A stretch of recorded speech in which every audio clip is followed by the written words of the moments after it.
패션 디자인은 디자인에 대한 자신만의 가치와 정의가 명확하고 브랜드와 제품에 대한 이해도가 높으며 트렌드를 항상 분석하고 변화에 민감하며 열린 사고와 시각이 필요한 직무이자 직업입니다.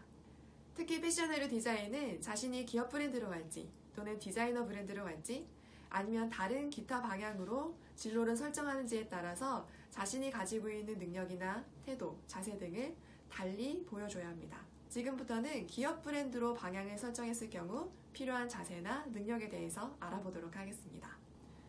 패션 디자인은 기업의 브랜드와 컨셉에 맞춰 디자인을 기획하고 이를 통해 소재, 컬러, 또 필요한 디자인 요소를 분석하여 자료를 수집하고 시제품이나 디자인을 개발하여 평가하고 보완하여 기업에 맞는 제품을 만들어내는 업무를 수행합니다.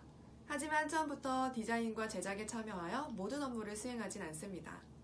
직급과 경력에 따라 맡게 되는 역할이나 제품이 달라지게 되고 직급과 경력이 높을수록 시즈널한 제품, 고가의 제품을 맡아 수행하게 되는 경우가 많습니다.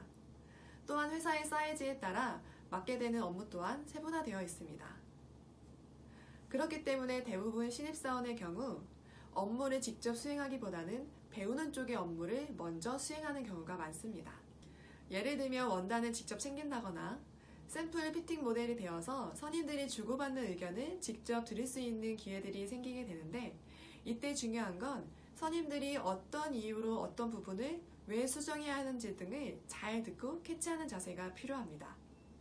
더 나아가서 이를 기반으로 직접 트렌드를 조사해보고 이에 필요한 소스를 직접 제안해보는 자세를 갖춘다면 훨씬 더 빠르게 성장할 수 있을 것입니다. 그리고 그 다음으로 맡게 되는 업무는 티셔츠 디자인이나 그 안에 들어가는 그래픽 디자인을 담당하게 됩니다.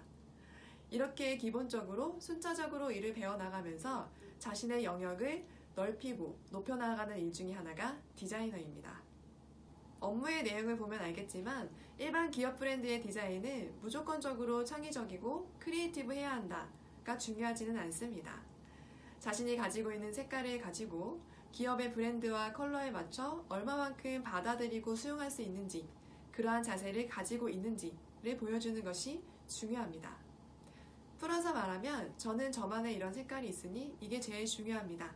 라고 하는 것이 아니라 저는 저만의 색깔과 스타일이 있지만 기업이 원하는 색깔과 스타일에 맞춰 얼마든지 변화하고 수용하고 발전할 수 있는 그런 자세를 가지고 있습니다. 를 보여주는 것이 중요합니다.